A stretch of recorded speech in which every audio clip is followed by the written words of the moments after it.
বুঝতে পারবেন, আমরা সবাই জানি বা তাকে আমরা সবাই চিনি, মাইকেল জ্যাকসন। তো আমরা অধিকাংশ মানুষই তাকে চিনি। সে কেমন লোক ছিল? সেই মানুষটা এত ধনী ছিল, সেই মানুষটা এত বিলিয়ন ডলারের মালিক ছিল। সে কি করত? সে ইংলিশ গান গাইতো। সে একজন গায়ক ছিল। তো সে যখন গান গাইতো তখন সব মানুষের, যত মানুষ থাকতো সব মানুষের মনকে জয় করে নিত। সে যখন ইংলিশ গান বলতো, একটা যখন সুর মারতো, টান মারতো, সব তার টানে সুরে তার মহব্বতে তার দিল ছুঁয়ে নিত। সে এত ভালো একজন গায়ক ছিল এবং তার আরও এত স্ট্যাটাস ছিল যে সে গায়ক, ড্যান্স করতে পারত। সে যখন একটা মঞ্চে যখন যেত, সে যখন ইংলিশ গান গাইতো তখন তার ইনকাম ছিল, তার ডলার, অনেক ডলার, হাজার হাজার ডলার তাকে ইনকাম করত। তাকে হাজার হাজার ডলার দিয়ে আনা হতো, তাকে লাখ লাখ কোটি কোটি ডলার দিয়ে আনা হতো। সেই এত বড় একজন মানুষ, সেই মানুষটা চ্যালেঞ্জ করেছিল যে আমার তো এত টাকা, আমার এত পয়সা, তো আমি তো পৃথিবীতে আমাকে অনেক দিন বাঁচতে হবে, আমার তো অনেক টাকা। সেই ব্যক্তি চ্যালেঞ্জ করেছিল যে আমি 150 বছর আমি বাঁচব। মানুষকে সে গ্যারেন্টি দিয়েছিল যে তোমরা দেখো আমি 150 বছর আমি বাঁচব। সেই ব্যক্তি বাঁচার জন্য যত বড় বড় ডাক্তার আছে, প্রফেসর আছে, তাদেরকে সকলকে নিযুক্ত করা হলো। তাদেরকে বলা হলো যে আমার যা হবে চুল থেকে নখ পর্যন্ত আমার শরীরে যেন জীবাণু না পৌঁছাতে পারে। তোমরা সবাই আমাকে দেখবে, সবাই আমাকে চিকিৎসা করবে। যখনই আমার কোনো একটা অসুবিধা হবে, দেখা দেবে, তখন তোমরা আমাকে, আমার শরীরকে তোমরা চেক আপ করবে কি হলো আমার।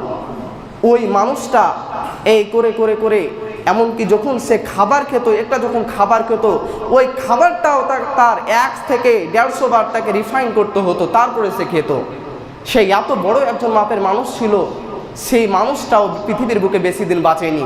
সেই মানুষটা একদিন বসে আছে, হঠাৎ দেখছে তার মাথা ব্যথা করতে করতে সমস্ত ডাক্তার যাদেরকে নিযুক্ত করে থুয়েছিল তারা দেখছে যে তার শরীর ঠান্ডা বরফ হয়ে গেছে। এরপরে কিছুক্ষণ পর সে মৃত্যুবরণ করলো। তখন তার বয়স ছিল কত? তার বয়স ছিল 50-এর ঊর্ধ্ব, 60-এর নিচুতে। তার 50 থেকে 60 বছর বয়স ছিল। তাহলে সে গ্যারেন্টি দিয়েছিল, যে চ্যালেঞ্জ করেছিল যে আমার যা টাকা, আমার যা পয়সা, আমি 150 বছর পৃথিবীর বুকে বাঁচবো। কিন্তু সেই ব্যক্তি 50 থেকে 60 বছর আগে মৃত্যুবরণ করলো। অথচ আল্লাহ রাব্বুল আলামিন বলছেন, হে পৃথিবীর মানুষ, আমি তোমার যেদিন মৃত্যু আমি লিখে থুয়েছি সেদিনই তুমি মৃত্যুবরণ করবে। 1 মিনিট আগেও তুমি মৃত্যুবরণ করতে পারবে না, 1 মিনিট পরেও তুমি মৃত্যুবরণ করতে পারবে না। আমি যেদিন তোমার মৃত্যুবরণের নাম লিখেছি সেদিনকেই তোমাকে মৃত্যুবরণ করতে হবে। অথচ তোমাদেরকে মৃত্যুবরণ করতেই হবে, মৃত্যু থেকে কেউ রেহাই পাবে না। এরপর আল্লাহ তাবারক ওয়া তাআলা বলছেন যে আমি মৃত্যুকে এবং আমি জিন্দাকে কেন বানালাম। আল্লাহ রাব্বুল আলামিন সূরার মধ্যে বলছেন, বিসমিল্লাহির রহমানির রহিম, আল্লাযী খালাকাল মাউতা ওয়াল হায়াতা লিয়াবলুয়াকুম আইয়ুকুম আহসানু আমালা। আল্লাহ রাব্বুল আলামিন বলছেন, আল্লাযী খালাকাল মাউতা ওয়াল হায়াতা,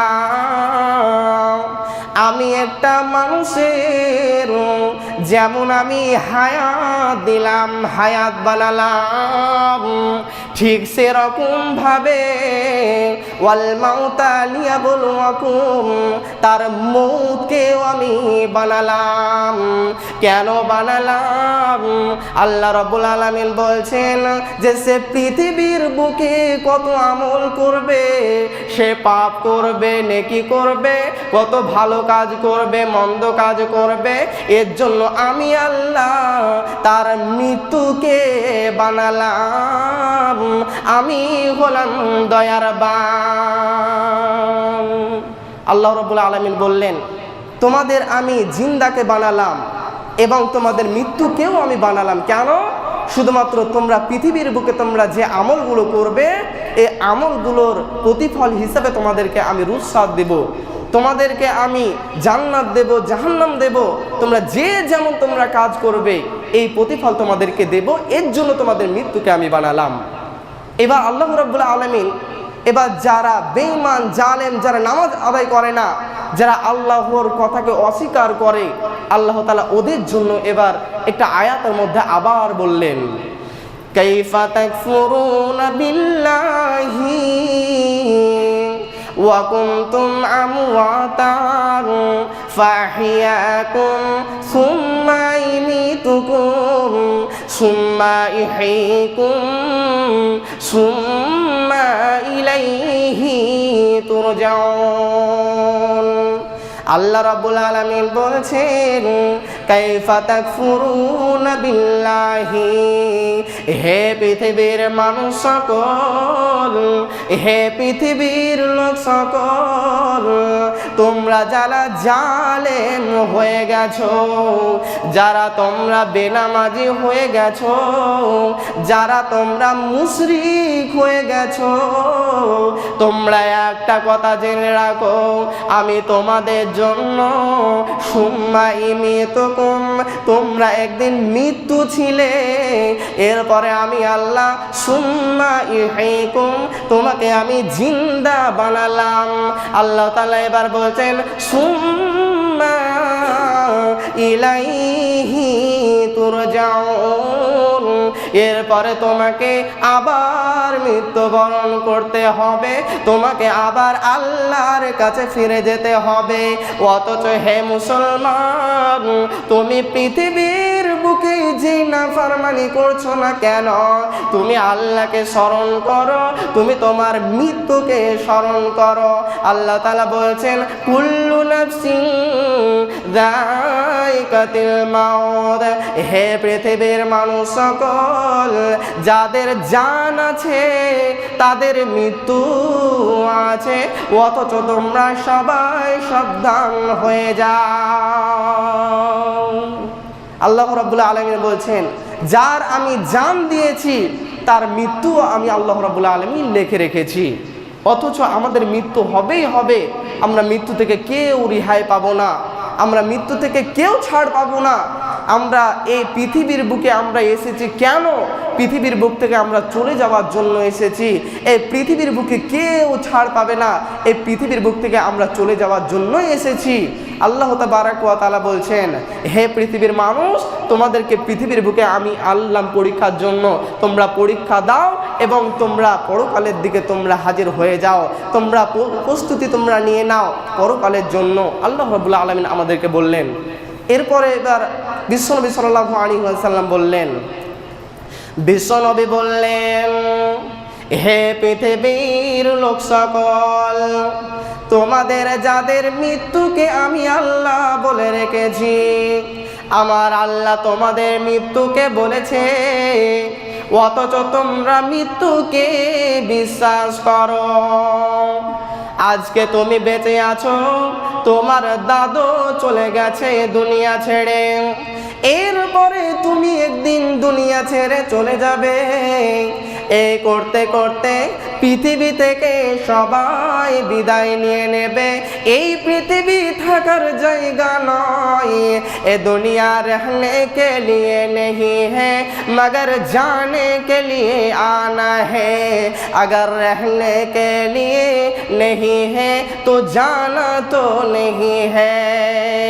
এই দুনিয়াতে থাকার জন্য নয়, এই দুনিয়াতে আমরা এসেছি কেন না দুনিয়ার ভোগমেলা ছেড়ে আমাদেরকে চলে যাওয়ার জন্য।